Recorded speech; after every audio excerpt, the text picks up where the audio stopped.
I'm Geisha. I'm sure we've all experienced that nagging, whiny voice in our heads that tries to break our confidence and self-esteem. This quick video is going to show you how you can shut that inner critic up in 4 steps.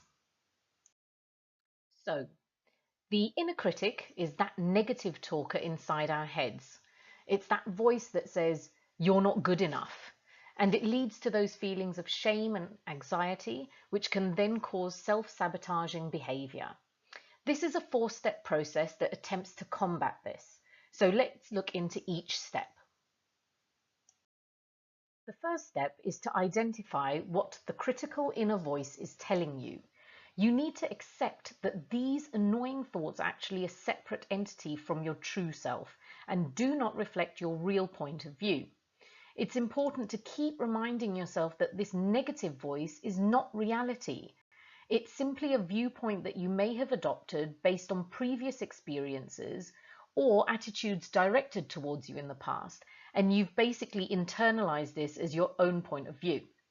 So you need to go through some of the questions listed here and really begin to understand your inner critic, know about your inner critic. Once you've done that, you can move to step 2. Step 2 is about separating yourself from the critic, and you can do this by writing your negative thoughts down as you statements. For example, a thought like, "I can't get anything right, I'll never be successful," can be written as, "You can't get anything right, you'll never be successful."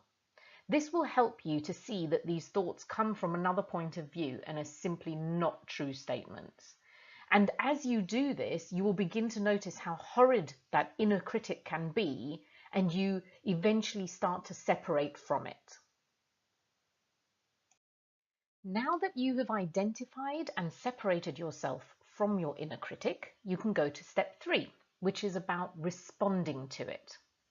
This you do by making a more truthful and kinder assessment of yourself. And to do this, you write I statements. For example, in response to a thought like, "I'm never going to get that promotion," you could instead write, "I may make mistakes once in a while, but I'm working hard and doing a good job."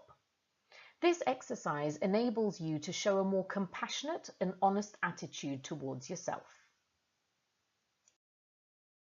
Finally, once you've followed the previous 3 steps, it's time to start doing something towards making a change.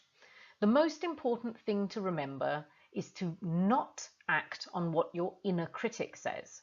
You need to take actions that represent your own viewpoint, and it's about who you want to be and what you'd like to achieve. Whenever we try to do something new or challenging, that critical inner voice may tend to get louder, breaking our confidence and stopping us from taking a chance. But by identifying, separating, and acting against this destructive thought process, you will grow stronger and your inner critic will become quieter. So, by practicing this 4-step technique, you can slowly shut down those destructive negative thoughts and move towards achieving your goals and really becoming the person that you want to be. If you'd like to know more about my coaching services, please see the links below and check out my website.